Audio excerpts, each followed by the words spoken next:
तो देखते हैं जागृत अवस्था में जीवात्मा की प्रजा स्थूल रूप में कार्य करती है। उसके कार्य क्षेत्र 5 इंद्रियां हैं जो स्पर्श रूप रसगंध सूक्ष्म और कारण शरीर कुल 7 होते हैं और इनके कार्य करने के साधन। अब हम आगे और इसका विज्ञान विस्तार देखेंगे।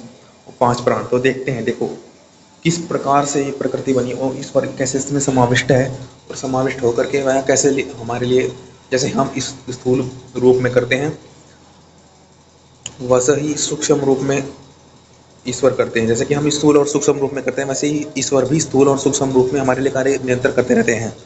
वह कार्य कैसे करते हैं? प्रकृति के में प्रविष्ट होकर के उसी की उसी कार्य को चलाते रहते हैं। चलाए क्योंकि एक कार्य करती है। क्योंकि देखो किस प्रकार ये वितरित होती है। जैसे प्रकृति सत्व रजस तमस से महत्व तत्व बना।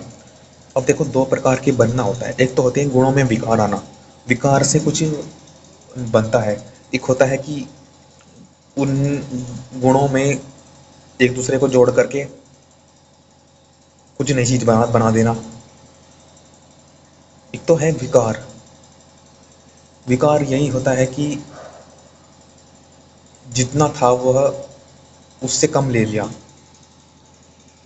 तो देखो ईश्वर ने ऐसा किया है विकार कि जितना प्रकृति का मेटल था उतने पूरे से महत्व तत्व बनाया है। अब उसमें से विस्तृत कर करके हमें बुद्धि दी है कि कहा गया है कि इसमें अगले श्लोक में कि उसमें से कुछ अंश बुद्धि बना।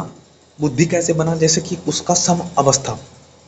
देखो विकार होता है सम अवस्था में, पर बुद्धि कैसे? हमें उसमें से थोड़ा अंश अर्थात सत्व रजस तमस में से तीनों चीज इक्वल नहीं होगी। बुद्धि में सत्व ज्यादा है, रजस थोड़ा कम और तमस और भी कम, क्योंकि बुद्धि सत्वगुणी है। क्योंकि बुद्धि से हम बहुत कुछ सोचते हैं। बुद्धि से बना अहंकार बना। तो यह विभिन्न विभिन्न प्रकार से कार्य कर रहे हैं। इतनी हम जागृत अवस्था से स्वपन में जाएंगे, स्वपन में सुसुप्ति अवस्था से जाएंगे, उससे हम बुद्धि कार्य करती रहेगी। उससे हम तेजस अवस्था को प्राप्त हो सकते हैं। अंत प्रज्ञा वाले होंगे हम। क्योंकि बुद्धि से कार्य की क्षमता बढ़ जाती है। बुद्धि से ये सोचते हैं कि तेजस व्यक्ति वो होता है जो तेज को जानता है, था जानता है कि मैं कैसे विकार कि मेरे मैं कैसा था और क्या मुझे उचित कर सकता हूँ मैं। अर्थात बुद्धि स्वप्न में अच्छा अच्छा सोचेगी, अच्छे तक विचार करेगी। क्योंकि उसकी मन गमन इस प्रकार से करेगा स्वप्न अवस्था में भी।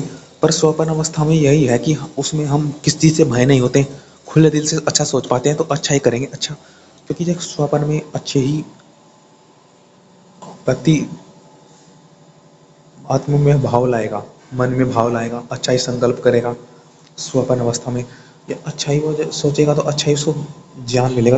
अंतर प्रज्ञा से जो योगी सोचता है, अंत प्रज्ञा करता है तो वो व्यक्ति अच्छा चल रहा होता है।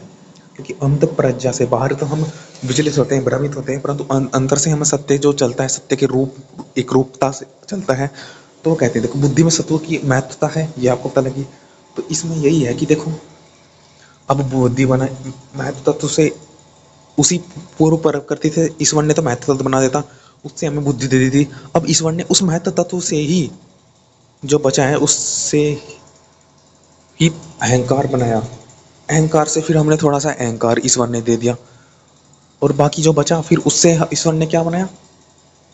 तन्मात्राएं बनाई। 5 तन्मात्राएं शब्द उस तन्मात्राएं से देखो सब स्थूल सूक्ष्म दृष्टि पर यही है कि सूक्ष्म भूत और सूक्ष्म शरीर, ईश्वर सूक्ष्म भूतों में प्रविष्ट है और सूक्ष्म शरीर हमें दे रखा है उसी भूतों से बना करके।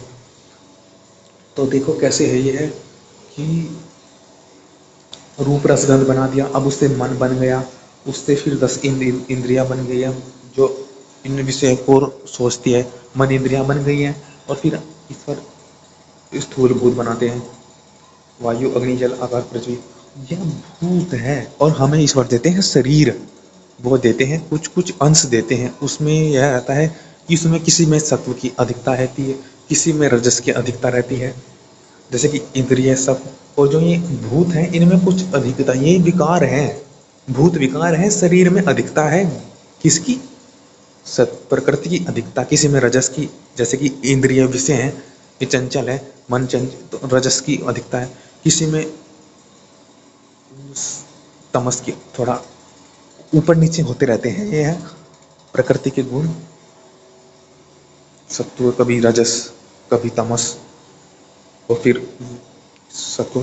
तो स्थूल शरीर बना। स्थूल शरीर में क्या है? जड़ता है यह, तमस अधिक है, शरीर में क्या है, मिट्टी तो है। अब मिट्टी है शरीर के सुख भोग में चले, सबसे नीचे हमारा मूल इंद्रियां हैं, उसके चले तो व्यक्ति भोग में फंस जाता है, तो तमस है, अंधकार की ओर। शरीर के लिए जो अधिक करेगा, शरीर का पालन पोषण करेगा, तो तमस अंधकार में ही तो है वो। शरीर का मांस बढ़ा रहा है, शरीर से बाहर ही चल रहा है, बाहर से चलना है, परंतु उसमें अंदर की महत्वता अधिक होनी चाहिए। कोई दुखी है तो दुखी अंदर की ओर जाता है ना, वो दुखी है पर ईश्वर की ओर जाता है, तो अंदर ईश्वर है ना, तो अंदर की ओर जाओ, यही सिद्ध है। अंदर की ओर जा रहा है वो, कुछ निर्णय नहीं हो रहा, तो आप अंदर की ओर जाएं, आपको निर्णय मिलेगा। आप अंदर की ओर जाएं, क्योंकि अंदर अंत प्रज्ञा वाला व्यक्ति ऊंचा ज्ञान वाला होता है, ऊंचा कर्म वाला होता है। अंत प्रज्ञा है वह बहुत आगे जा चुका है, श्रेष्ठ बन रहा है वो, क्योंकि अंत प्रज्ञा यह एक मार्ग है कि हम शांत हो जाए, दुखों से दूर हो जाए, भोगों से भ्रमित ना हो, इसलिए अंदर की ओर जाए।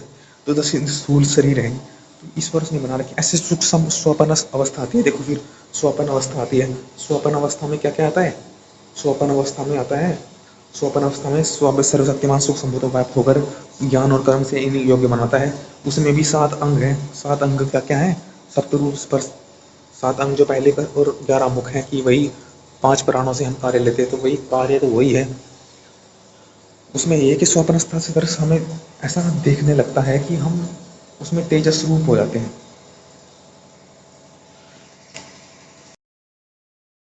तो स्थूल सोच में पूर्णतः सूक्ष्म शरीर नहीं रहेगा। हाँ, यह है कि इसमें थोड़ा थोड़ा अंश रहता है सूक्ष्म शरीर सोचने का, कारण शरीर, क्योंकि उससे ही वो आता है। पर जब हम अंदर की ओर जाते हैं तो पूर्णतः सूक्ष्म कारण शरीर, कारण को जानते हैं, तो व्यक्ति सफल होता है।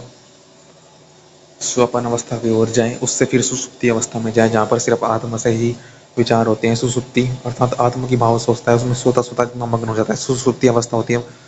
तो उससे योगी योगी इनसे भी स्वपन से भी अपनी योग अवस्था को प्राप्त करता है। अभी अगर ये भी बाधक है, इनमें पूर्णता नहीं है।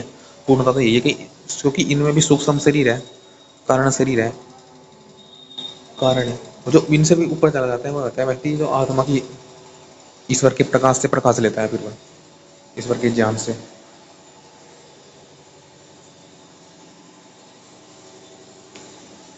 तुरीय अवस्था, तेजस अवस्था।